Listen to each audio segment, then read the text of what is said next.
Guys আজকে আমাদের বাড়িতে হতে চলেছে মুরগির পা রান্না হবে। তো মাংস হবে, চিকেনও আনা হয়েছে, এটাও হবে। তো এটাও অনেক টেস্টি লাগে, ভালো করে কষা কষা করে করলে আরো ভালো লাগে। তো আগে অতটা খেতাম না। তো চিকেনটা আলাদা রান্না হবে আর এটা আলাদা রান্না হবে। এটা হবে আমাদের জন্য। আমার জন্যটা এটাও সবাই খাবে, বিশেষ করে এটা ও খেতে বেশি ভালোবাসে, মানে ওর ও খায়। হ্যাঁ আমারও অনেক ভালো লাগে, মানে ঝাল ঝাল করে করলে।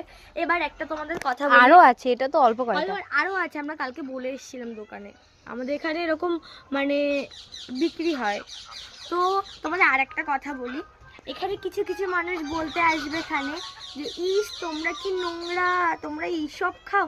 তো দেখো সবাই খায়, কিন্তু কেউ দেখায় আবার কেউ দেখায় না। তো আমরা এটা খাই, আমরা তাই দেখাচ্ছি, এটা ঘেন্নার কি আছে বুঝলাম না। মুরগির মাংস তোমরা খাও, তো মুরগির তাহলে পায়ে কি দোষ?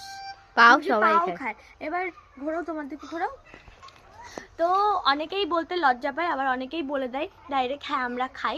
তো হ্যাঁ আমরাও খাই, লজ্জা আমাদের দুজনের অনেক বেশি ভালো লাগে। এবার অনেক সতী সাবিত্রীরা বলতে আসবে যে আমরা খাই না, আমাদের ঘেন্না লাগে। তো তাদেরকে কিছু বলার নেই। তো তোমরা খাও না, প্লিজ একবার ট্রাই করে দেখতে পারো, হেভি লাগে। তো আর আমরা খাই, তো অনেকেই তো চলো এটা রান্না হয়ে যাক, তারপর আবার দেখাবো। অনেকেই বলবে যে আরো অনেকেই বলবে ইস কি ছেদারে খাচ্ছি, তো আমরা তোমাদেরকে ছেদারে